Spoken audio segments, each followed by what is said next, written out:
Can brothers hear me?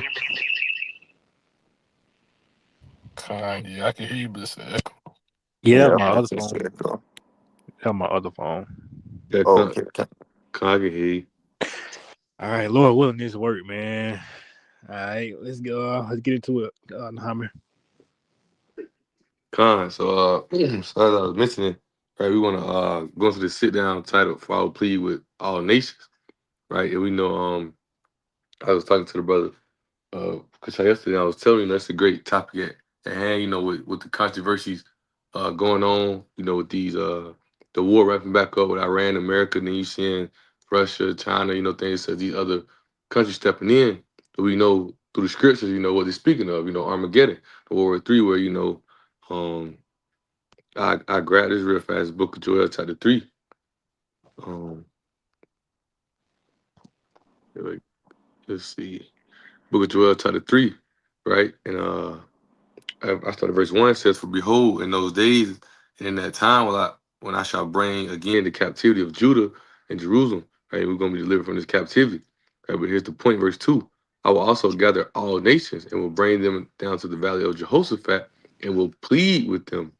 Right, therefore my people. It's like I will plead with them there for my people, for my heritage Israel, whom they have scattered among the nations and parted my land. I'm gonna go to the blue letter Bible, so I go to that word plead, right? But that Jehoshaphat was Yahweh Shaphat, Yahweh Judge, right? Because we know uh, uh, in the book of Psalm, I want to say, I know it's the book of Psalm 64, 82, or it speaks about 83, speaks about how all these nations have took a hand, you know, they made that confederacy to, basically wipe us out, to get rid of us. And now it's at that point to where now, Most High's ready to judge them, man. He finna plead with them, he ready to judge them.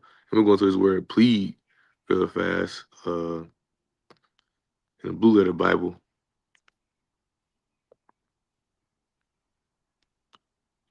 Right? So you go to that word plead, shafat, what it is, right? It says to judge, govern, vindicate, punish, to act as lawgiver or judge or governor of Yahweh, a man to rule, govern, judge, to decide controversy, to execute judgment, right? And we know that's what's finna come upon these nations, right? Because the scriptures speak about, right, Lord God as well, Second Thessalonians, right, how it's a righteous thing for the Most High to, you know, bring pain on them for ones who basically hurt us in a sense. But the brothers got a plan, let them bring it out. Well, got these precepts as well. I got a precept. What you just grabbed? You said Joel. Yeah, I read Joel chapter 3, verse 1 and 2. I got Ezekiel 39 to back you up. This is Ezekiel 39 and 21. It says, "I will set my glory among the heathen, and all the heathen shall see my judgment that I have executed, and my hand that I have laid upon them. So the house of Israel shall know that I am the Lord their God from that day and forward." Verse 23, "And the heathen shall know that the house of Israel went into captivity for their iniquity, because they trespassed against me. Therefore I hid my face from them and gave them into the hand of their enemies. So fell they all by the sword." And just to back you up, the heathen are finna because the Most High he dealt with the heathen on the level, all right, as far as punishing us, but now he's finna return and show the heathen that he is for his people Israel. That's why it says so the house of Israel shall know that I am the Lord their God, because our people right now, our people don't think we have a God, meaning they don't think we have a relationship with the Most High, right? They think so-called JC is our savior, but we really have a personal, all right, we have a intimate relationship with the Lord, and the Lord's about to come back and seek vengeance for us. That's why the Lord said vengeance is mine, right? I got a quick precept myself, right? Because of course, how about Shah, we know he's gonna deal with the heathens, right? For what the heathens have done to us, right? That's why, it talks about in multiple books, but about how he's about to punish Esau, Edom. Why? Because not because what they did, or not because came against Israel, but because they did what they took it too far. They took it upon themselves to hate Israel, right? Although the they are, Yahweh Shah's sword, right? They took it too far, so they have to be punished. But not only them, but 2/3 of Jace is gonna be punished too, right? So this is Isaiah 66 and 15. It says, "For behold, the Lord will come with the fire, and with his chariots like a whirlwind," right? And it says with his fire, because and when you go to um, Zechariah, um, I think it's chapter 13, right? It talks about, those 2/3 and that 1/3, right? That 1/3 gonna be brought through the fire and try to go just try it, right? But they're gonna come through on the other end, right? The same way that gold and other things are refined, right? But that 2/3, they're gonna be burnt up, and they're gonna have to go through that punishment and then come back later on, right? But continuing on, it says, with his chariots like a whirlwind to render his anger with fury and his rebuke with flames of fire. For by fire and by his sword will the Lord plead with all flesh, and the slain of the Lord shall be many. So it's gonna be a lot of people, man. Like when you go into the book of Second Esdras, right? It says what? Like a wave is greater than a drop, right? That's how many people is gonna be saved. Just a drop compared to a wave. It's gonna be a very very few people, right? The scriptures. I think it's Second Esdras chapter 8. It says. Um, the world to come be for few, right? This world for many, but the world to come for few, roughly paraphrasing, right? But I keep going and I'll stop at 18. Right, verse 17, it says, "They that sanctify themselves and purify themselves in the gardens behind one's tree, in the midst eating swine's flesh, and the abomination and the mouse shall be consumed together, saith the Lord." And we know a lot of Jakes, indulge in such things as well as, the heathen, right? Verse 18, it says, "For I know their works and their thoughts. It shall come, and that I will gather all nations and tongues, and they shall come and see my glory." So again, just going to the title, he gonna plead with all nations. He gonna plead with all flesh, right? That includes, of course, like I said in the beginning, your heathens, but your 2/3 Jakes as well. Man. They're not gonna escape that judgment either. A good point. How you had said, and this is back, brother shop as well.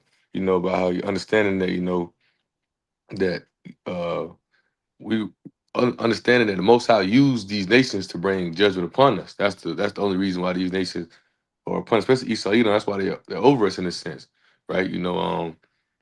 Precept it just left my mind, right? But yeah, well, like nations are over us in a sense because we went off, and the Most High used them to bring judgment upon us, right? But in a sense, as you mentioned, Esau, he went overboard, so he did too much, and now it's going to be a harsh judgment on him and these other nations, like you mentioned those 2/3 well, but speak on these other nations, right? Because they did too much, and and Most High, this is what he spoke about in Deuteronomy 32. So I'm gonna bring out, but he said he feared that because when we went to captivity, nations feel like they're the ones who basically got the strong arm over us. Oh, the priest I was thinking about Job 31, Isaiah 3 and 12, right? How it says children are my oppressors, and Isaiah 3 and 12, and it says Job 31, how he says the younger than me have many derision, because ultimately Esau Edom is under us, they're beneath us, right? But right now they're over us because why? We went off, and the Most High used them to bring judgment upon us, right? But I'm gonna read this, Deuteronomy 32, right? I started at verse 26. He said, "I said I would scatter them into corners. The corners represent ghettos, right? I will make the remembrance of them to cease from among men, right? It said, were it not that I fear the wrath of the enemy, lest their adversaries should behave themselves strangely, lest they should say, our hand is high, and the Lord you have not done all this." Ultimately, I read 26 to show you that we're going through us being these ghettos, being these bad spots, right? It's because, the Most High calls this. The Most High calls our nation to, us not be recognized among men right now. Right? He caused all this, but Esau, he thinks that he more than what he is. That's why he said, "Where I fear not, the wrath of the enemy, lest the adversaries should behave themselves strangely, lest they should say, our hand is high, and the Lord had not done all this." Ultimately, he has. But Esau, his mindset is thinking that he got a strong arm over us. Nobody can stop it. Nobody can come up against him. It speaks about how they live delicious. They live prideful, right? Because he thinking that nobody can touch him. Literally, he really thinks nobody come up against him. But now we at that point to where the Most High really finna plead with all of them, right? He finna show them that they had a purpose in the movie just to do a certain role, and once their role is finished, they're right away with it. Right? There's going to be no, especially Esau. There's never going to be no room for them in the righteous kingdom because they're wicked, they're evil. Their part of the movie has played out. You know. Um, but I had another piece about I was holding. His brothers ain't got none. Um, I bring this out just to really further prove the point. Obadiah 1 and I started 9, right? It says, O mighty man, and thy mighty man, O Teman, shall be dismayed to the end that every one of the mount of Esau may be cut off by slaughter. For thy violence against thy brother Jacob, shame shall cover thee, and thou shalt be cut off forever, man. So again, though, through many times in the scriptures, the Lord um plainly states the fact that, you know, he used the hand of Esau Edom to punish Israel. Again, like it tells you in the book of Revelation, man, he that leadeth into captivity shall go into captivity. So what, and then since prophecy leads to what, them being Babylon, it also tells you in the book of Revelation, reward that she done unto you, reward her double, roughly paraphrasing, right? So again, just driving home that point that because of what they did to us, they have to be cut off, and there's going to be no place for them to come back, like it just said. That should be cut off forever, right? But we got Con, a point. real, real quick, brother, on a precept. Can somebody hold Revelation 17 and 6, and somebody can grab Ezekiel 35 and then also Jeremiah 49. Right, and I'm gonna read this real fast, because that's a great point. Going into really in the whole title, man. Really that's the whole point. And also, I know brothers probably remember the precept, the apple of my eye, right? Because them coming up against our nation, our people, right? This is what's been the Most High's finna bring, harsh judgment upon them, or harsh punishment upon them, right? Because what they did to our people, what they did to our nation, man, right? Everybody played a hand in putting us into captivity, man. Everybody played a hand. Ultimately, this being the worst one with Esau, doing what he doing, right? And he's still bringing the sword down on us in the heavenly sense, right? Isaiah 14, what it says, he who smote the people to continue with stroke, right? He's not only just destroying us, he's destroying the earth and everything around it as well, man. So the Most High, he's ready to come, right? He's ready to get his reign back in the earth and show you that his you can never touch his people, or you can never come against his people, or against against him again. Right, but I'm gonna read this Second Thessalonians chapter 1, starting at verse 6. Right, it says, "Seeing it is a righteous thing with Yahweh to recompense tribulations to them that trouble you, and to you who are troubled, rest with us when the Lord Yahweh shall be revealed from heaven with his mighty angels." Right? It says, and taking flaming fire, it's like and flaming fire, taking vengeance on them that know not Yahweh and that obey not the gospel of our Lord Yahweh who shall be punished with everlasting destruction from the presence of the Lord, from the glory of his power. Right? The glory of his power, he gonna have thousands angels with him, man. Right? They coming to bring pain and judgment. As the brother mentioned earlier, right? On the 2/3 as well. Ones who take side with Esau, these other nations, man, they're going to get punished as well. But the Most High is ready to bring judgment upon these other nations. That's why when the Apostle John, Rivers 21, he said, I saw the new heaven and new earth passed away. Right? He saw all the rulers who ruled in this earth, ending with Esau, he seen all that destroyed and gone away with, because the Most High came and destroyed all of them. He came and got rid of them. He coming to rid of all of them. Right? At that time, when Apostle John see the vision, he's seeing that it's a new heaven and new earth required. Because this new heaven and new earth, right, this is the righteous justification. Righteous judgment that happened. Right? These other nations have received the punishment for what they have done to the chosen people of Yahweh Shah. I got that Revelation if you want it. Con. So it's the book of Revelation, chapter 17 and verse 6. All right, it says, and I saw the woman drunken with the blood of the saints. And you can break it down if you or I can if you want. God, it don't matter. You can go into it if you want to. It says, and I saw the woman drunken with the blood of the saints, right? Of course, who was this woman? Babylon, that great whore, right? And then you got the blood of the saints. Who are the saints? Can somebody grab that scripture? I'm going to grab it right now. I'm And then, going to grab it the right now. book of Psalms. Con, But who are the saints? The saints are the men of the Lord, the people of the Lord, right? Israel, Jacob. There's really no other ways to describe it. Whenever you you want it grab it, you right can read now? it. Yeah, kind of. That's like I mean to cut you off. But this Psalm 148, started verse 13. Said, "Let them praise the name of the Lord Yahweh. His name alone is excellent, and his glory is above the earth and heaven. He also exalted his horn of his people, the praise of all his saints, even of the children of Israel, a people near unto him. Praise ye the Lord Yahweh. Kind man. So the people of Israel, man. Those are the saints. Those are the only people who have been considered the saints of Yahweh Bashem Yahushua. Right. So continuing on in verse 6, well, I'll start from the top. It says, "And I saw the woman, which is Babylon, drinking with the blood of the saints, which is Israel," right? It says, "and with the blood of the martyrs of Yahweh." The martyrs of Yahweh, what is a martyr, right? Basically, someone who dies for what they believe in, right? When you go to um, Second Ezra chapter 2, right, and it talks about those who stood so stiffly for the name of the Lord, that would be a martyr, right? Someone who dies for a righteous death, right? But continuing on, it says, "And when I saw her, I wondered with great admiration." Did you want me to continue on, or did you have a point?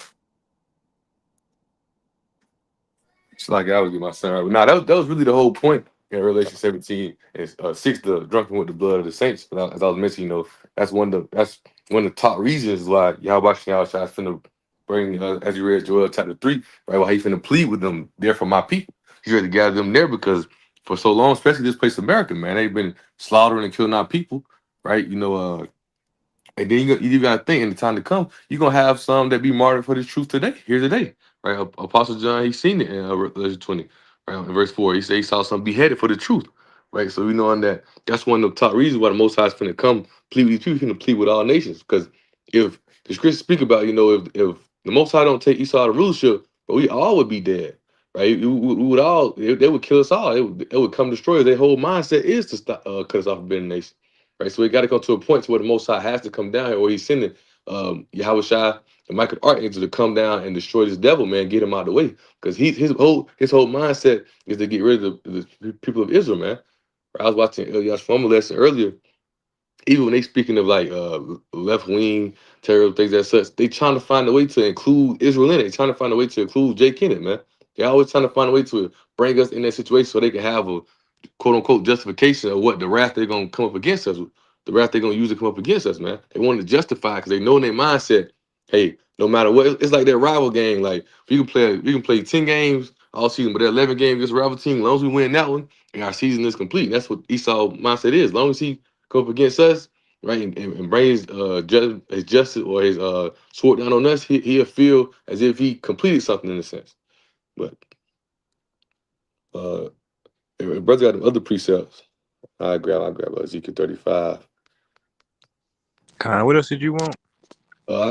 Ezekiel 35. Um, that I that got it. I got that Jeremiah 49. that let me search it up real fast. The apple of his eye, the apple of my eye. God. Let me see. I think that's Zachariah. Zachariah 28. I'm gonna grab this real fast, but I want to Lord willing, brothers can grab Ezekiel 35 and then that Jeremiah 49. I'm gonna grab this real fast. Zechariah 2, right in verse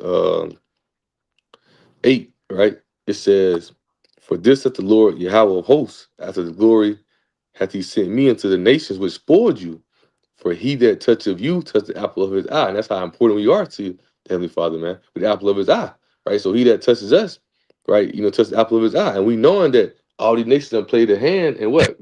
Bringing judgment, or not judgment, but bringing punishments down upon us, beating us and slaughtering, killing our people, right? Even with this to account with the store situation with the young guy, the Moabite shooting the young Jake dead down the road by the water bottle, man.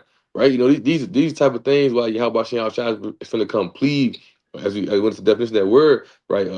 Punish or judge these nations, right? Because as you seeing right now, the righteous judgment ain't going out. Look what they just did to the young guy. I just seen a video earlier by the Nolan Wells kid. They said they sent him to the autopsy and his throat ain't even with him. Right? How do you send a body somewhere and you take a body part out of it? These are the type of things that goes on here in America, right? To where most High's ready to gather them all up and let them slaughter each other. Then Yahweh Shai's ready to come slaying the men. I think the brother brought it out earlier. He ready to come finish them off. Who's that coming from boys with that died garment, man? He's not coming playing none because he's coming to bring that justice innocent, that righteous anger upon these people. But kind of brothers can it don't matter which one on first. I got Precept. Jeremiah 49. Kind of.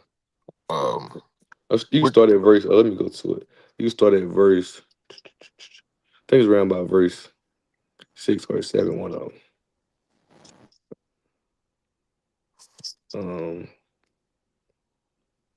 Yeah, you can start at verse. Yeah, you can start at verse 7. Okay. So this is Jeremiah 49 and verse 7. It says, concerning Edom, thus saith the Lord Yahweh Shem Yahushua of hosts, is wisdom no more in Teman? Is counsel perished from the prudent? Is their wisdom vanished? And Teeman is the Germans. I was looking at something earlier. I want to say it's either I forgot the guy. Now I sent it to the news. I want to say he was either the Americo Vespucci, but I think it's the other guy who named America when he figured out that America wasn't part of Asia. Uh, Martin Martin Walt, yeah, the German, right? The German cartographer, whatever how you say that. Martin Walzen music, right? He's a German. Them Germans are they're smart. They're smart as Esau, right? You know, they're very smart. But as you see, what it said, is wisdom no more in teaming, right? But you continue reading on, brother. Verse 8, it says, flee ye, turn back, dwell deep, O inhabitants of Dedan, for I will bring the calamity of Esau upon him, the time that I will visit him.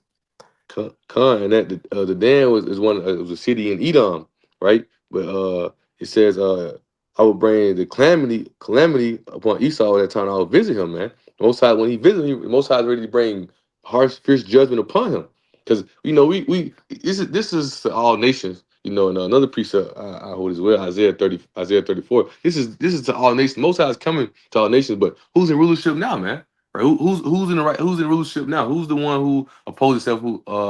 One who opposes himself to anything that's called God? Who's making everything the opposite of what the Most High said? These elites who run this wicked system to destroy and kill the people, destroying the earth. This Esau Edom, man. Right? So the Most High has to get rid of them. They're the ones and they're even going to these other nations at Psalms 83, making that confederacy with them. Like, hey, if we get rid of them, we can work this whole new plan and you can get rich with us. Right? They're like what was that? America's in that top seat of the Roswell Empire, this conglomeration of this Edomite Empire, man. America's in that top seat of it. That's why the Most High is going to get rid of this place. Book of speaks about that. When this place goes down, everyone who's seen it bewildered. It was crying out. It was sad because they know this is like the jackpot of this place go down. How we gonna stand up? How we gonna fight? You know.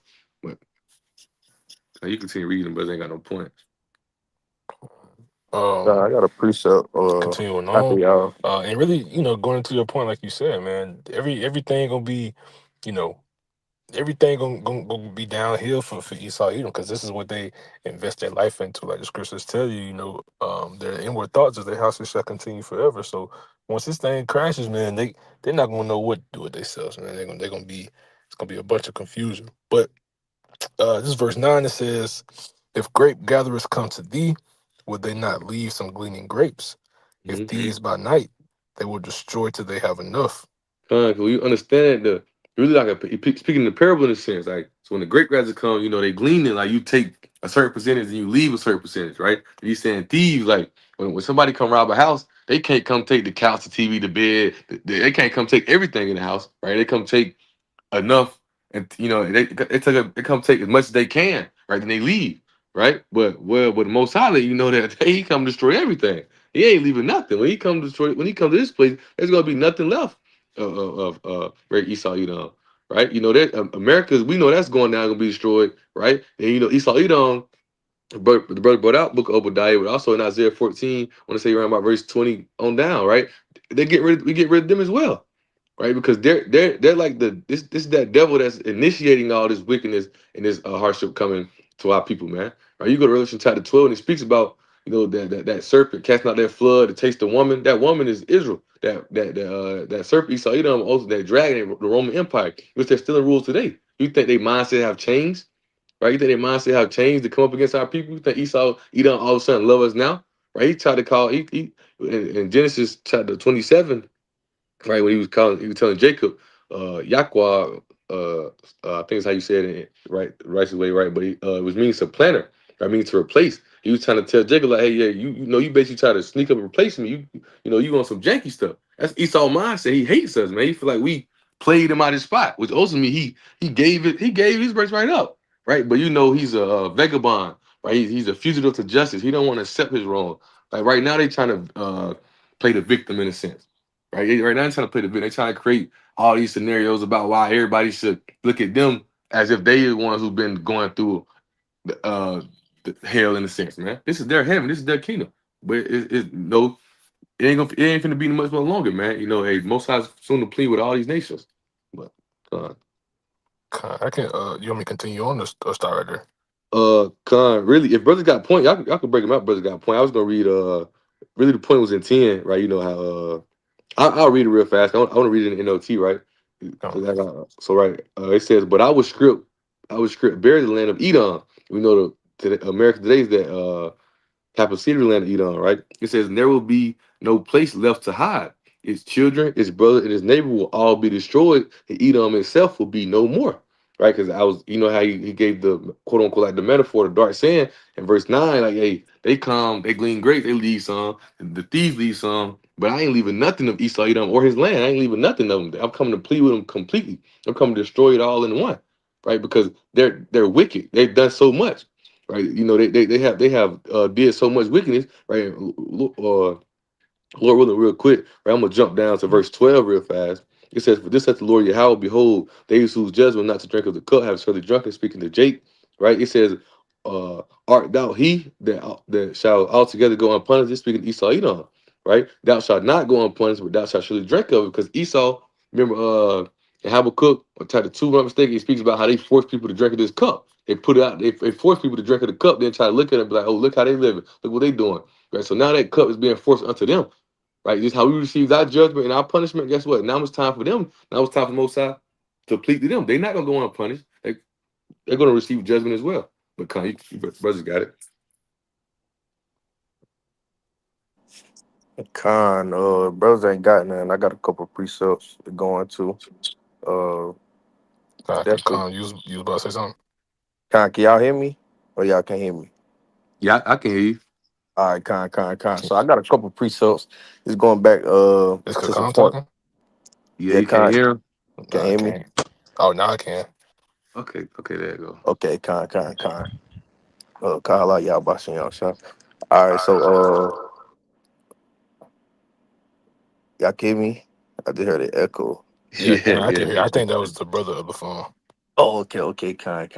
So I'm gonna bring out just a couple pre-sales, basically just going to the points that I was making, ultimately about Esau. Then I got a couple of points or pre-sales going into, back into the title of the hand, ultimately that dang, the title of the hand ain't even popping up over here. But For the ultimately Lord, plead with all nations. with all nations kind.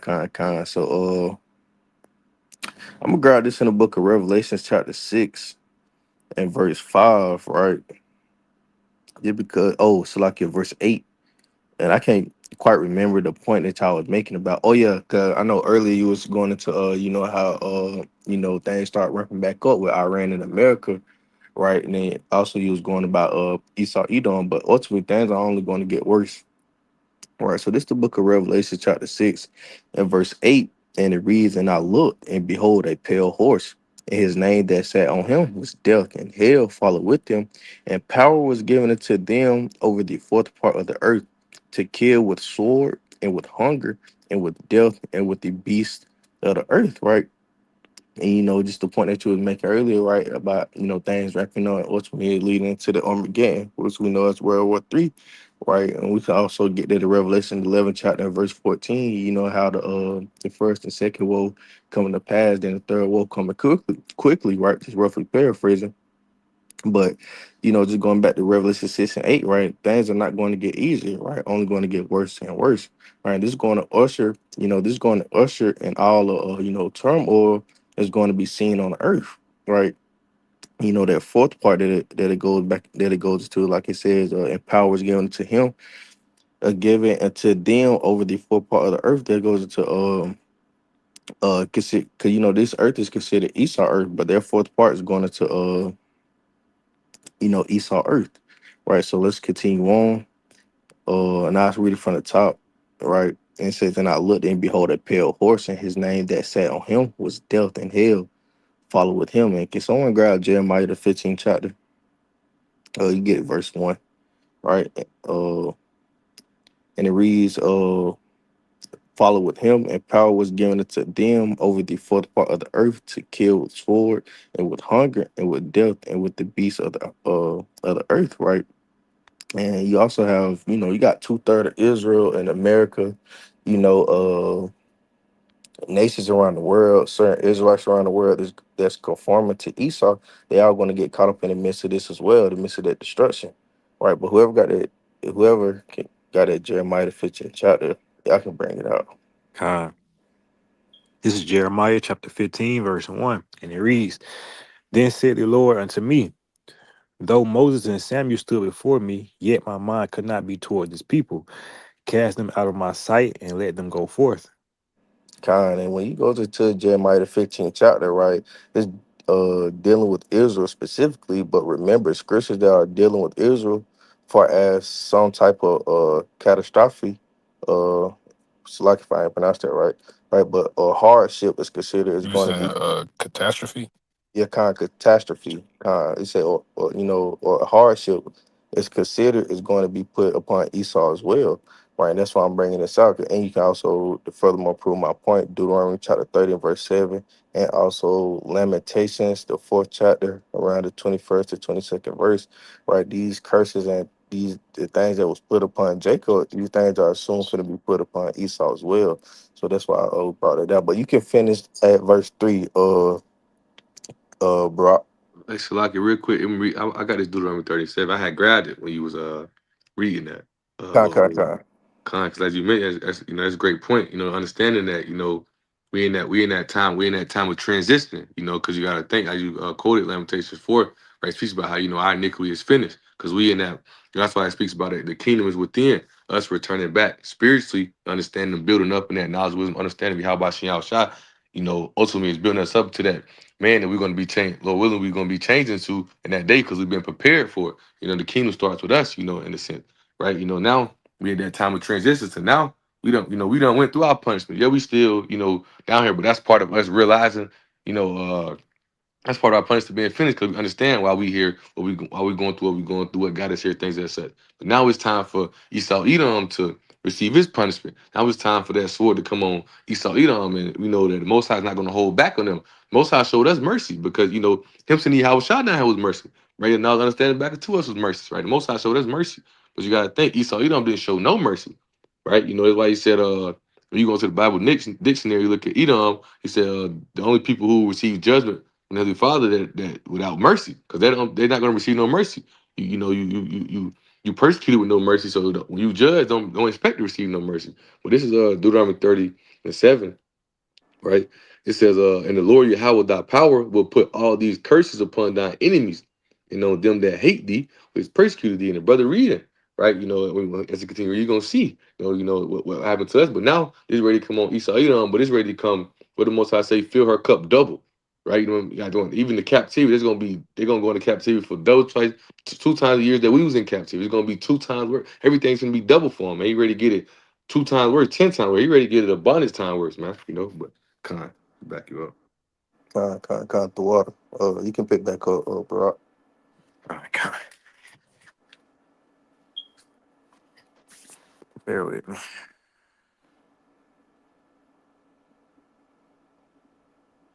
This is the book of Jeremiah 15.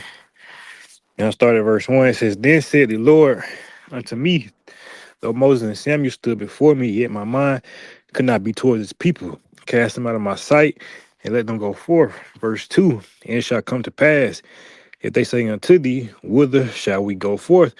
Then thou shalt tell them, Thus saith the Lord, such as are for death to death, and such as for the sword to the sword, and such as for the famine to the famine, and such as for the captivity to the captivity.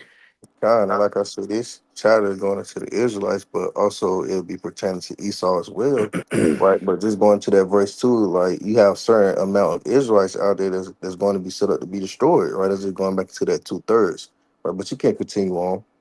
Verse 3, it says, And I will appoint over them 4 kinds, saith the Lord, the sword to slay, and the dogs to tear, and the fowls of heaven, and the beasts of the earth to devour and destroy. Man. So it's just showing you how things going to get bad, right? And a lot of major cities in America, right, dealing with America right now, right? Most cities going to be shut down, right? Because with things ramping up, and these bombs finna start, touching soil here, right? Hey, these cities are going to start shutting down, right? And also, parts of America that are wilderness, people going to be running to those desolate places, right? And they're going to be trying to run to those desolate places, right, or now to the wilderness, and ultimately, a lot of them going to die from salvation, for starvation, so like, or from wild beasts, right? And there's many different scenarios that's going to be played out. That's why this pale horse. That's what this pale horse dealing with. Ultimately is going to bring destruction, right? So I'm gonna go back to uh, I got a precept for you real fast. how you bring it up. Because ultimately, and it's going to second Ezra chapter 15, that uproar of people, that sedition where everything is wild out. Also made me think about, I want to say Revelation 16, these elites going to go running high. The praise of the mountains fall on us. Everybody going to try to find that cover, right? But in a sense, there ain't going to be no cover because when you understand it, this is all the will be held by Shin Shah. That's why he mentioned in Proverbs chapter 1, speaking to, our people, how long you be simple ones, man. When the fear come upon you, don't call upon me then. Because you got to think during these times, the elect going to be covered. The elect, the wisdom and knowledge will be stability in our times. These are the times that you're explaining. These are the times we're talking about, right? But it's Second chapter 15, right? Uh, I'll start at verse 16, right? It says, "For there shall be a sedition among men in invading one another. They shall not regard their kings nor princes, and the courses of their actions shall stand in their power." Right? Understanding the people going to be in the uproar, people going to be wilding out. Things going to be going on. War getting closer and closer. You got to think. Ezekiel 38, the Most High referred to America as the people who were at rest, right? Because they never had a war in this land. They never had no fighting. They always had it good. Look how people living day to day right now. It's a whole war going on, but yeah, you see it on the news and things that says, but day-to-day life continue to go on. Day-to-day life continue to be at a normal pace because in their mindset, ain't no, ain't nothing really gonna happen over here. Nothing never happened over here. Right? He says a man shall desire to go into a city should not be able. Because it's getting to the point now where the calamity is hitting this place. Right? The effect every vision is at hand. America is getting to that point to where it's going down being destroyed. Esau's power structure or his so-called well, his sword that he has is loosening up because the one who gave him the sword is coming back to take it from him. So it's loosening it up. Yeah, he'll be able to fight against these people, right? Fight to a mere man, but when he faces Yahushua at angelic force, he's not meeting him as a man. Yahushua already come wipe him out completely. But it says a man's desire to go into a city shall not be able. For because of their pride, the city shall be troubled, the house shall be destroyed, and men shall be afraid. Right? Because everything gonna be it's gonna be so much in over everything gonna be going on. Riot, looting, war getting closer and closer, people starting to invade. Then you have the missiles gonna start hitting here. There's gonna be so much going on, man. Everything gonna be so much chaos, right? Everything gonna be so much chaos, so out of order, man. It's the end. Upwards of people, earthquakes. It's the end, right? So at this point, we know that at this point, everybody gonna be in a lost state of mind except for who they elect. Those are the only ones in this time that's gonna be on their standing on their 10 feet, being stable. Everybody else is gonna be sweeping here to and fro, trying to run here, trying to run there. But the scriptures say, man, it's like you flee from this city, running from a lion, and you run straight into a bear. It ain't gonna be nowhere to go, man. But so, Man, I got a quick precept too. you bring it up. But just off the brother Naaman, because you had said these people, and especially in the people in America haven't had to go through you know wars and bombings and battles. The closest thing was what Pearl Harbor. Back in what was that, like World War II, right? But that was the closest thing to America. But America itself, like the land um, that we're in now, it hasn't tasted those nuclear weapons, things of that nature. Um, like they've lived through luxury, right? So I'm gonna read this. This is Revelation 18, but I'm gonna read it in the NLT, verse 7. It says, "She glorified herself and lived in luxury, so match it now with torment and sorrow. She boasted in her heart, I am queen on my throne.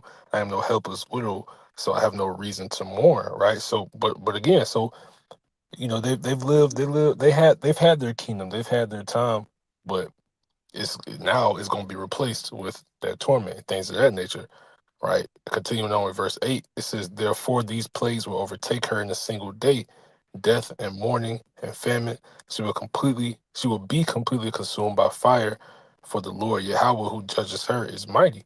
So that's what's happening to this place, man. They've had their time, they've had their fun, but soon to be, it's gonna be a complete 180, man. But you got it. Con, man, I gotta appreciate us going to that, right? Cause your point and the brother Naama point, cause when you said your house finna soon take over, ultimately that's just going back up into Revelation the 6th chapter and verse 2. Right, can someone grab Revelation the 19th chapter? You start at verse 11 for me. But I'm gonna read this real quick of Revelation 6 and verse 2. And the reason I saw and behold a white horse, right? And he that, well, I'll start at verse 1, right? Point being verse 2, right?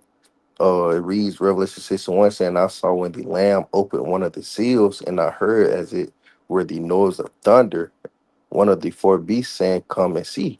Right. And that lamb being Yahweh, right? And that seals are the mysteries, right, of the scriptures being blocked by the spirit of Yahweh by Hashem Yahweh, right? In the fifth chapter, right, Yahweh actually opened the seal of the book, which was sealed seven seals, right? And you know that number seven goes to what? Completion, right? And also the seal part, meaning that they were completely sealed. No way possible a man could get to this to the mysteries and the center, right? But now those seals have been opened, and now we have the knowledge, understanding, and the wisdom to receive this knowledge and to be able to break them down to ultimately to teach it to the Lord's people, right? And that's why today,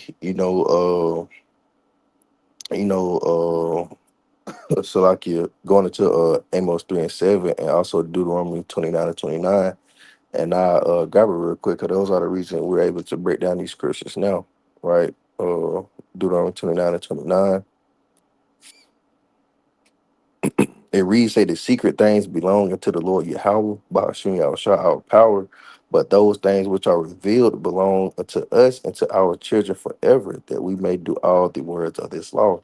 Right. So now that we're able to break down these scriptures, now those seals have been opened to the Lord's prophets, right? His true servants. So this Revelation 62, the point, and it says, and I saw and behold a white horse, and he that sat on him had a bow, and a crown was given unto him. He went forth conquering and to conquer, right? And that's what I wanted. He went forth conquering and to conquer, right? But at white goes into purity, right? And that horse goes into what? Power, right? This white horse was an actual chariot that Yahweh was on, right? This symbolized Yahweh, no one else, right? No empire, no military, etc., right? And and like it says, and he that sat on him had a bow, right? That bow just goes to what you shoot arrows from, right? You need arrows in order for the bow to be effective, and you need a bow in order for the arrows to be effective, right? Unless you're able to stab someone with the arrow, unless you're able to hit someone upside the head with the bow. Other than that, you need the two to let the weapon be very effective, right? But you can also go to Psalms the 45th chapter, verses 1 through 5. But I ain't go into that, right? But it just going into your house, y'all. Anyway, but did anyone grab that Revelation the 19th chapter? If not, I grab it real quick. Yeah, I got Revelation 19, start at 11. Kai, you can finish off at verse 16. Okay. It says, so verse 11, it says, and I saw heaven open, and behold, a white horse, and he that sat upon him was called faithful and true, and in righteousness he doth judge and make war. Kai, man, you can continue on. Verse 12, it says, his eyes were as a flame of fire, and on his head were many crowns, and he had a name written that no man knew, but he himself. Kai, so why was there many crowns on his head? Because he conquered all these different nations, right? So you can continue on. Uh, Verse 13, it says, he was clothed with a vesture dipped in blood, and his name was called the Word of the Most High. And that's just how the Lord coming back to bring that judgment, right? Because his vesture dipped in blood. Because why he coming back with that wrath, that fury. ultimately that judgment, right, to bring upon, the wicked, right, and the heathens and the wicked 2/3 of Israel, right? And saying his name is called the word of the Heavenly Father, right? And we know that name is being Yahweh, right? That's just the word of the Heavenly Father, just a title. But you can continue on. Comfort. So like at 14, it says, "And the armies which were in heaven followed him upon white horses, clothed in fine linen, white and clean." Continue Yeah, on. kind of, It says, "And out of his mouth goeth a sharp sword, that with it he shall smite the nations, and he shall rule them with the rod of iron. And he treadeth the winepress of the fierceness of the wrath of the Almighty power." man. So that's just well, you can finish off at 16. Then I 16. go to it. It says, "And he hath on his vesture and on his thigh a name written, King of Kings and Lord of Lords." And why he called King of Kings and Lord of Lords? Because when he come back to subdue all these other nations, right? And I'm gonna grab this real quick in Revelation 14:14. Uh, it reads, "And I looked it, and behold, a white cloud, and upon the cloud one sat like unto the Son of Man, who is the Son of Man, Yahushua." It says, having on his head a golden crown, and in his hand a sharp sickle. Right, and that golden crown, represent a representation of he being that conquering line of the tribe of Judah. Right, he coming back to conquer. He come back to set to so like he coming to be set back in power, right? And that sharp sickle, used for reaping, right? When harvest is at an end, you use a sickle to reap down the crops, right? But uh, quick point upon that, then we go back to Revelation 6:2, right? Then there's more precepts I can bring out with that, right? But that would be in the point of your house. I come back to conquer. The point that the brother Naaman had brought out, but brothers ain't got now. I still got a couple more precepts. Going back into the title at hand. I got a few presets as well. I got a preset to back you up with that, and I got some more. But you can bring after this. You can bring yours. I'm gonna read this real fast to back you up. Just about your house. He coming to conquer, right? Because I'm in Second Ezra chapter 12. When you go in verse Second Ezra chapter 11, he's going into those 12 Caesars. And that Roman Empire and those 12 Caesars, which Roman Empire still in rule to today. Right now, I read it real fast. Uh, quick precept out of Second Ezra chapter 11. It says at verse 30, starting at verse 37, it says, "Not be held in loath, as it were a roaring lion, chased out of the wood." Was that roaring lion is Yahweh Shah, chased out of the wood. And I saw that he sent out a man's voice to the eagle. The eagle is the Roman Empire, and said, "Hear thou, I will talk with thee, and the highest shall say unto thee, Art not thou it that remaineth of the four beasts whom I made to reign in my world, that the end of their times might come through them?" Because the Edomites, Roman Empire, is still in rule today, you know. But I want to go right here to Second chapter 12. And I'm gonna start at verse 31, right? Matter of fact, I'll start at verse 30, right? It says, "It signified that these are they whom the highest has kept until their end. This is the small kingdom and full of trouble, as thou sawest. And the lion, see how shy, whom thou sawest rising up out of the wood and roaring and speaking to the eagles, the Roman Empire, and rebuking her for her unrighteousness with all the words which thou hast heard. This is the anointed, this is the Hamashiach, which the highest has kept for them, and for their wickedness unto the end. He shall reprove them and shall upbraid them with their cruelty, for he shall set them before him alive in judgment, and shall rebuke them and correct them. For the rest of my people shall he deliver with mercy, those that have been pressed upon my borders. Right, ultimately, this was the elect. All Israel are going to be saved, beginning with the elect. He shall make them joyful until the coming of the day of judgment, wherefore I have spoken unto thee from the beginning.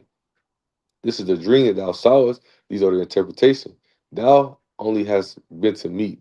Thou only hast been meet to know the secret of the highest.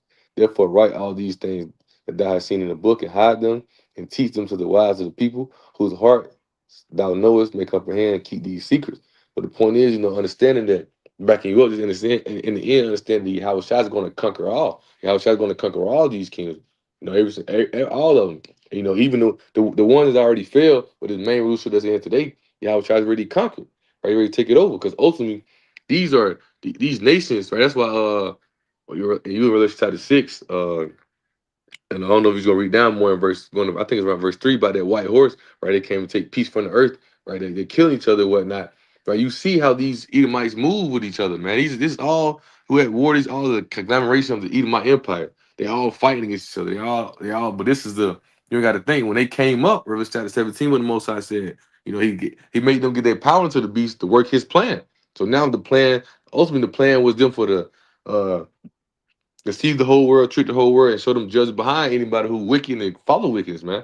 Right? So now their time is up. So now it's that time for the Most High to plead against them. That's why you seeing they shall hate the whore. That's why you seeing these people come up against them. In the ultimate, it don't matter how big or how much fierce or how deep they get together, we know the ultimate ruler is going to come and conquer it all, and that's Yahweh Shah.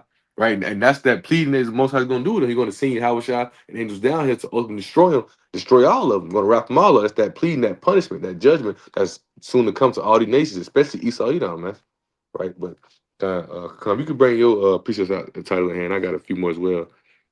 After you bring yours out. Kind. So this is going back to the to the title at hand.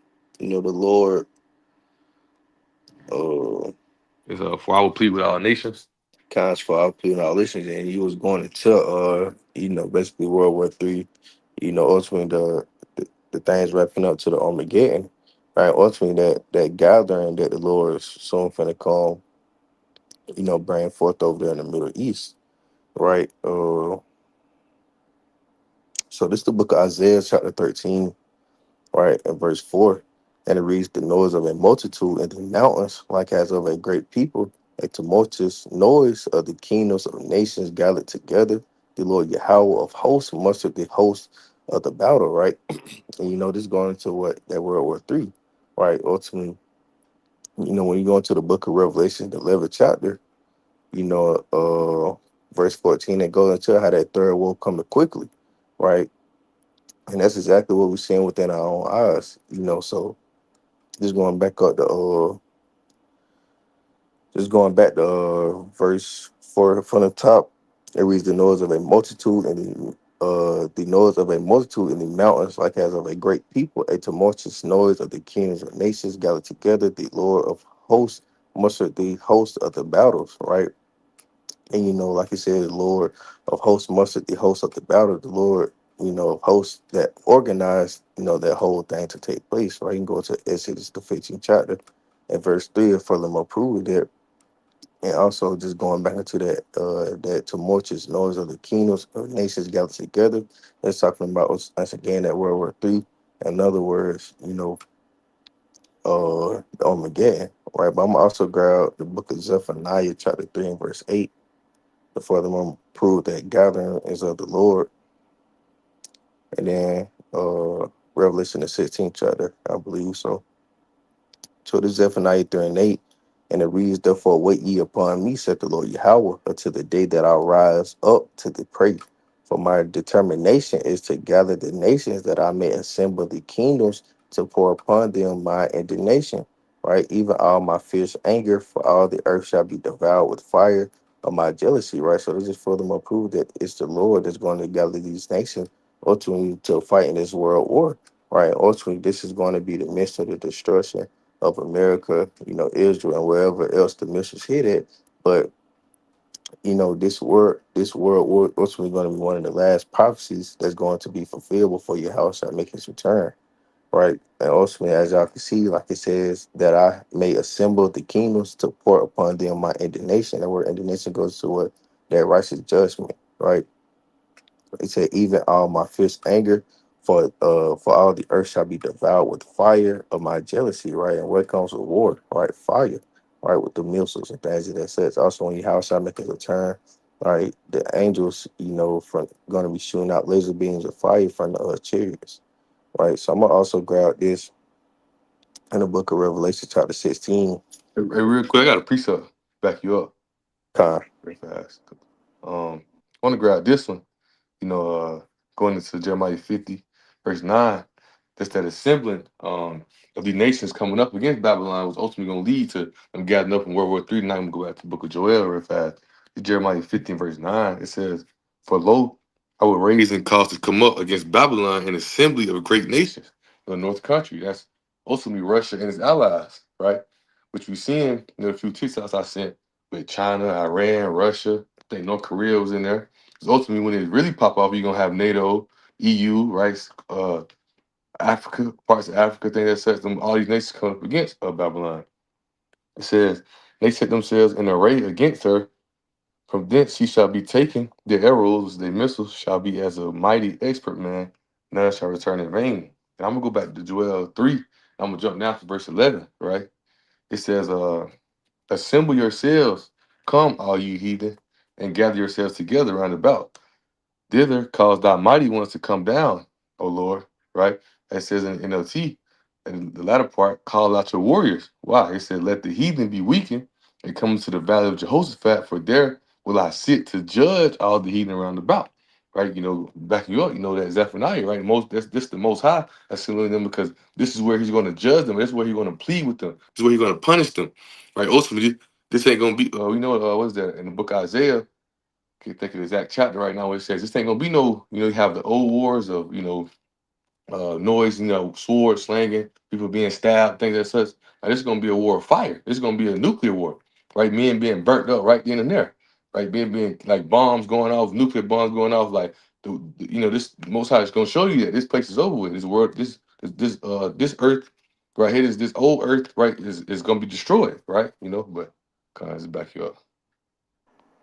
Cause you gotta think, man, these nations and the weaponry today, man, they too powerful to just go out and go into the land. Cause now, if you do basically a foot war, right? When you get soldiers, goes and get other soldiers, man, that's basically too dangerous. Cause you got traps set up, you got landmines, you got people, you got snipers, you got people that they got these that were not platform, but they got these layouts, right, to where they already leading the enemies into their own trap. So now there's basically like a death wish. So now these world leaders and army leaders, they knowing what's best. These generals, they know what's best is just drop these missiles, right, or things of that such.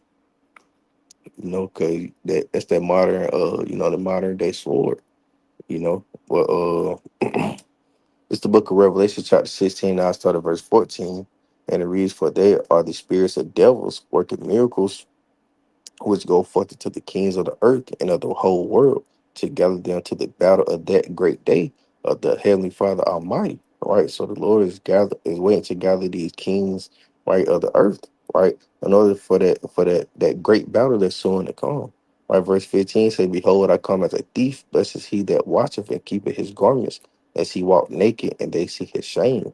And he gathered them together to a place called in Hebrew tongue Armageddon." Right now, we're Armageddon. That's just going back to the Isaiah the 13th chapter, right? How the Lord is gathering these for this great World War III, right? And people try to mention, when you speak to Esau, or other people that read the Bible and etc., they say that the World War III is not mentioned in the Bible, but we literally just brought it out, right? The Lord is gathering these nations and these kings, right? And these soldiers, these troops, for what? For that day, right? Also, in that day is that great gathering of the this great war, and also that war is also going to be going against you have shine the angels as well, that it speaks about in Revelation the 17th chapter, right? And I believe it's verse 14. Also, like you're not 14. Or is it or is it 19? You talking about the war in heaven? When they kind 19 and 19, Revelation 19 and 19 saying, "I saw the beasts and the kings of the earth and their armies gathered together to make war against him that sat on the horse and against his armies," right? So just going back into that word gathering, how they going to be gathered together. Ultimately, they fighting, but then how they're in the midst of that World War III, they're going to turn from fighting against each other, go try to turn and fight against Yahweh and the angels. The angels going to be led by Michael the Archangel. But, you know, that's all I have, Ox. That word Armageddon, the Hebrew telling mountain of the troops. The Most High has been gather them all up, right? But I got a precept back here that went to that war in heaven. right? You know, they're gonna turn and fight Yahweh Shah. Right? It says, Second 13, I started verse 3. It says, not beheld in low that a man wax strong with thousands of heaven. You know, this is Yahweh Shah with all the angels. And when he turned his countenance to look, all things trembled that were seen under him. It says, whenever the voice went out of his mouth, all they burned that heard his voice, like as the earth felleth when it fell a fire. And after this, I beheld, and lo, there was gathered together a multitude of men out of number from the four winds of the heavens to subdue the man that came out of the sea. Right, that multitude, that mouth of men, right? And they were all gathered together unto the throne of God, and they were clothed I think your mic moving out. Can y'all hear me? Yeah, I can hear you, but yeah, I think he's went out.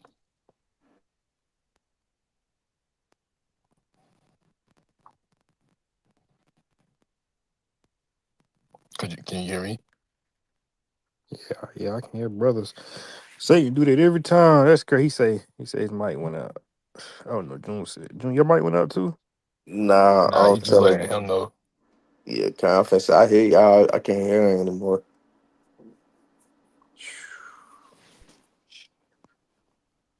Try coming back. Try coming back, Muhammad. can brothers hear me now? Oh, there you go. Okay, God. Okay.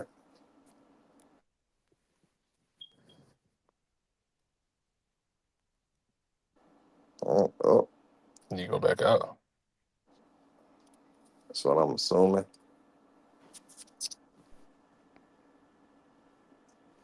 So, can brothers hear me now?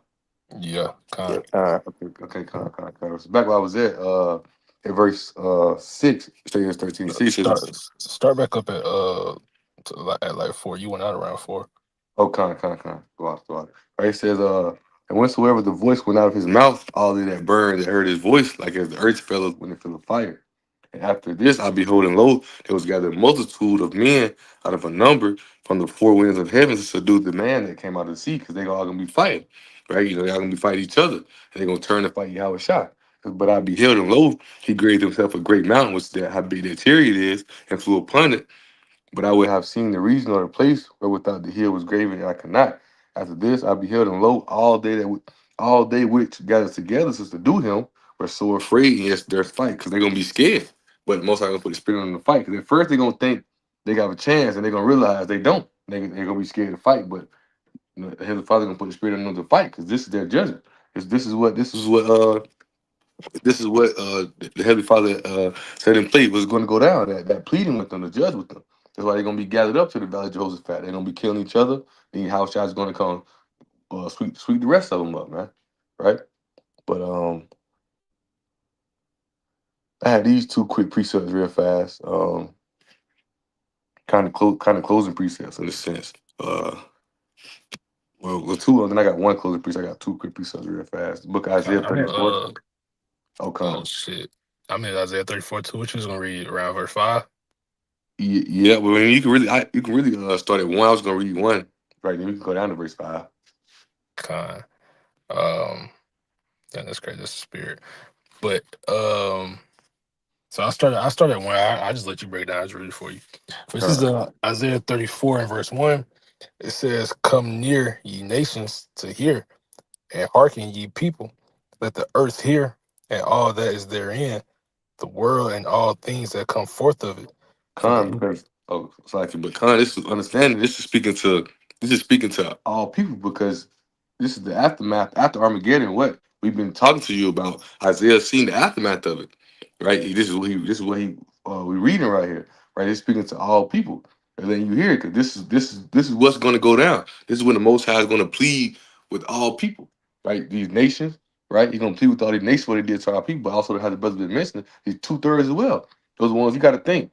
Those Jake who in the armies and those Jake who so got that so that so deep into that patriotism, all that, you know, these they're gonna be destroyed, man. They're gonna be destroyed right along with Esau, you know. But you continue to read. verse 2, it says, "For the indignation of the Lord is upon all nations, and his fury upon all their armies. He hath utterly destroyed them, he hath delivered them to the slaughter." What he say? For the indignation of the Lord is upon all nations, that righteous judgment and righteous anger. We went into that word plead, where he's gonna punish them. right? He delivered them to the slaughter, man. They're all gonna be destroyed because all of them played a hand in destroying and breaking down our nation, man. Right? We done been in captivity under Babylon, the Syrian Babylonian Empire, right? The Medo-Persian Empire, right? That's why you think when you go to Isaiah, or it's Isaiah, when you go to Ezekiel 38, right? When the Most High said, "I'm against thee, O Gog and Magog," right? Because in that land, the Medes dwelt in that land where the rest are at today. And what they came up against us at one point, man. Right? The Most High is ready to destroy all of them. Even when you get to the end of Ezekiel 38, right? Speaking about how even after he used them to bring that shoot those missiles on Israel and America, it's gonna happen to them as well. He's gonna come against them as well. Yeah, the Most High is against all people. This is the aftermath of him sending them all up. Yeah, he's been cooking it up in the sense he's been promoting the fight, but now it's finna go down. Right? It ain't gonna be no it ain't gonna be no predictions of the winner. There's gonna be only one winner. And that's how about how shot. There ain't gonna be no predictions of this side, how I can go down, this side, this nah. They gonna destroy each other till your house shot come and wipe them all away. But can you continue reading, brother? Verse 3, it says, "Their slain also shall be cast out, and their stink shall come up upon Salakia, and their stink shall come up out of their carcasses, and the mountains shall be melted with their blood." On that mountain represent their government. How they mountains gonna be their mountains shall be melted with their blood, man. Right? These governments, high governments, these high hierarchies, however you want to put it, man. All that's going to be destroyed as well. All that's going to be they going to get it too. Yeah, might have some elites, get into the bunker. That's in the scripts. You gonna have some elites whose vow go, but we know the scripts tell us what. Just because you survived don't mean you made it through, right? You going into continuing employment, man. You going straight from being traumatized, seeing all these people killed right in front of your face to going right into slavery. You ain't got no time to cope, you know.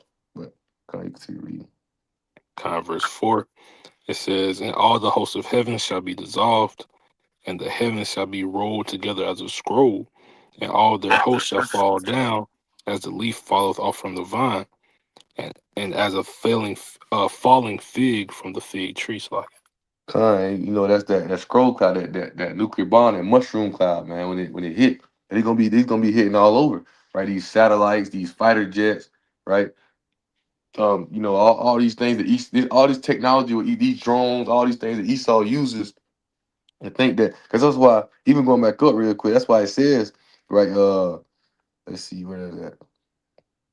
When it speaks about his army, oh yeah, and his furies upon all their armies, because this is Esau. So this is why Esau and all these other nations feel as if they're powerful because these armies that they have. Right? When you go look at how they train combat, train the technology, how they train, they think that they're that when they have that militant mindset, in the world they call it militant minded, right? They have that militant mindset as if they can just, as long as they got their guns and they bombs and they feel like they can, come over or conquer anybody, right? But this is going to be the point where the Most High is going to destroy all of that. Right? You're going to destroy all your technology, all your army, all your armies, all your tanks, all that, everything's going to be destroyed, right? But time, but you continue reading. Kind of finish that. Hold on, Salaki. I got a quick precept going up out there. Isaiah 34:5. I haven't read 5 yet.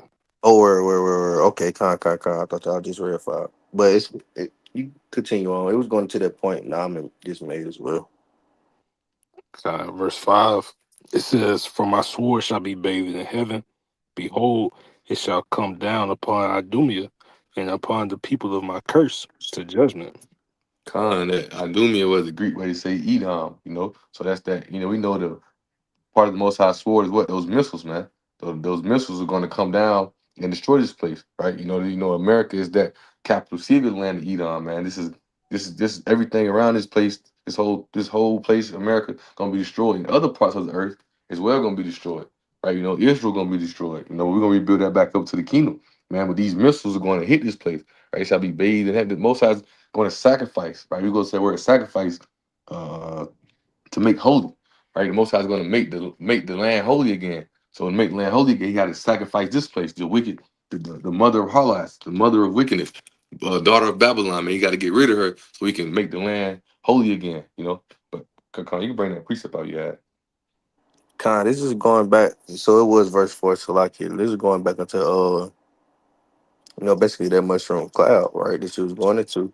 But also just going into verse 5, right? To just show you how the Lord, cursed Esau, right? How Esau also, right, going to be cursed by his own blessing, right? Due to those nuclear missiles and etc.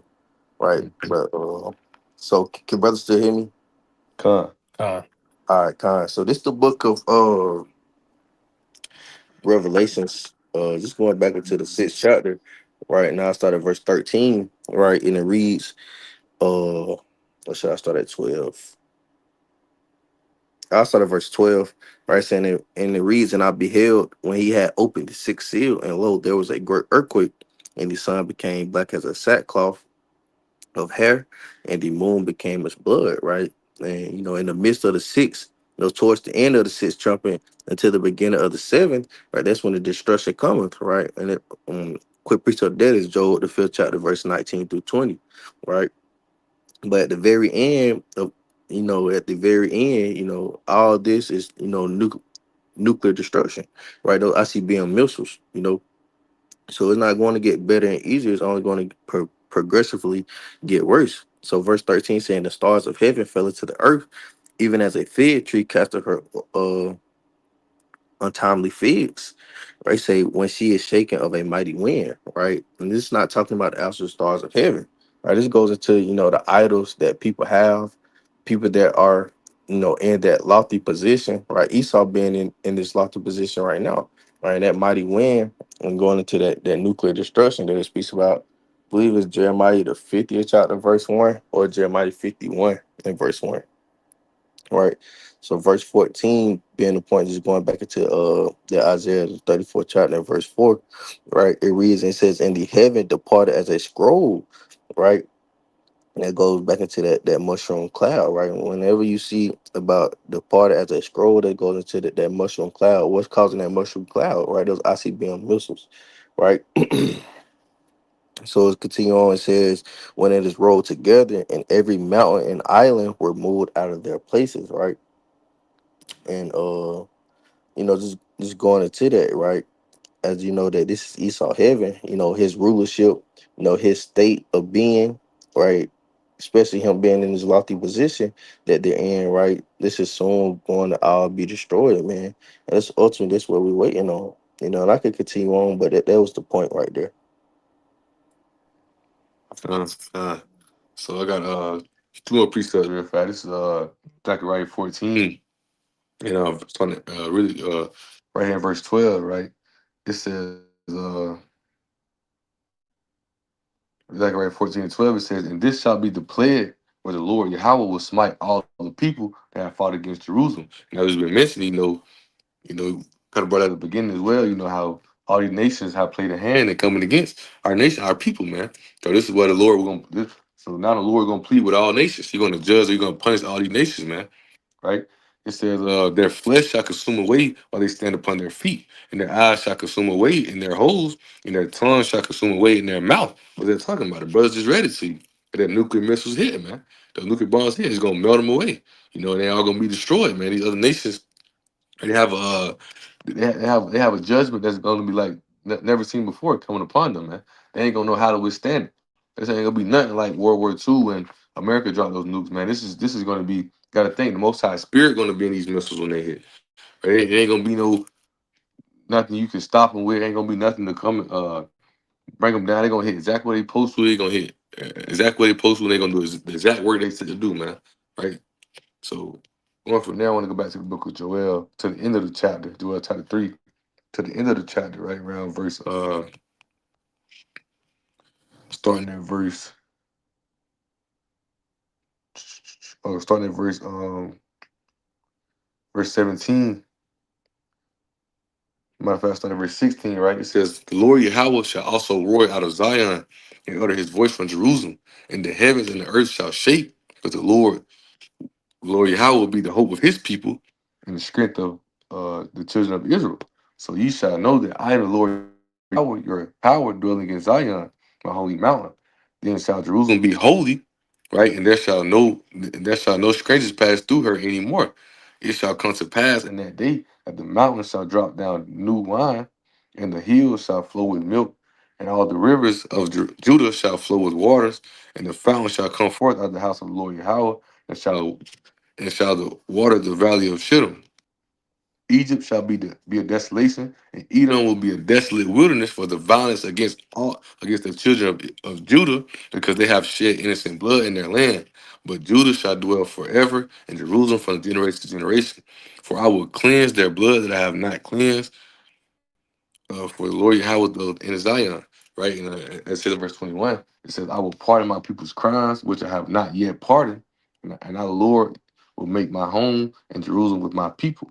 Right, because also when you see it, right, the Most High, we go to 421. That's what the Most High said. Esau, this is the beginning of your, yeah. We at the end of ours. You can hear the Most High finna get ready to pardon us. We at the end of our sentence, in a sense. Esau's sentence is just beginning. Now, the Most High's finna punish him. He finna plead with him. Esau, Edom, and these other nations, man. You know. But that's all I had.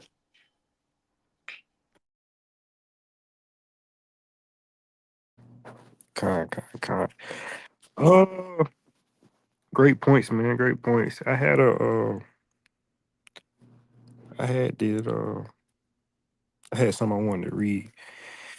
So I had asked real quick, and then we'll close out. But I had asked AI overview about because right now we're dealing with going back to the topic of what because basically most of are coming to make war on the other nations. So dealing with an ancient war, I said in the ancient wars, what would happen to the nation that lost? And it said in ancient wars, the defeated nation faced devastating consequences that often meant the end of its sovereignty. The exact fate of losers depended on the victor, but generally included annexation, heavy tribute, and the mass enslavement of execution of the surviving population.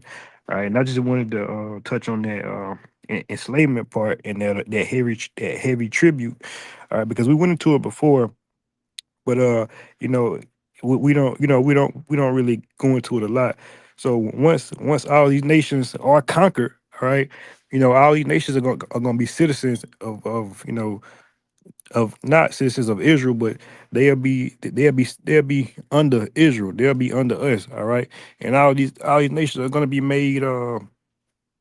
They're going to be servants and handmaids, but they're going to be happy to do it, man.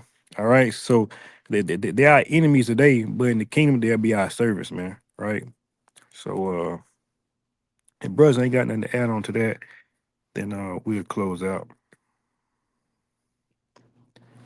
All right, and with that, Lord willing, this weekly sit down was edifying. Until next time, I'd like to close out by giving all praise, all honor, and all glory to the Most High. Yahweh Bahashim, Yahweh Shai Bahashim, Rakah HaKodash, double honors to the apostles and elders of Great Millstone, Shalom, and Shalom to the hopefully elect.